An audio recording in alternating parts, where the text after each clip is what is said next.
আমাদের প্রজেক্টে আমি বিভিন্ন ঔষধি গাছ রাখছি। আজকে যে গাছটা লাগাচ্ছি এটা কিন্তু সবাই হয়তো জঙ্গল নামেই জানবে। এটার নাম হচ্ছে দীপ্তরুচি গাছ। এই গাছটা কিন্তু এখন বিলুপ্তির পথে, সব জায়গায় দেখা যায় না।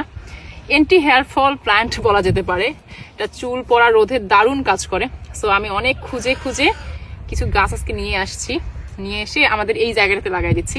কারণ এই জায়গাটাতে সবসময় পানি থাকে, আর এই গাছগুলো আর্দ্র জায়গায় খুব ভালো হয়। সো এই জন্য এখানে লাগাই দিচ্ছি। এই গাছের রস মাথায় দিলে চুল পড়া যেমন কমে, নতুন চুল গজায়, মানে চুলের গোড়া খুব শক্ত করে আলহামদুলিল্লাহ।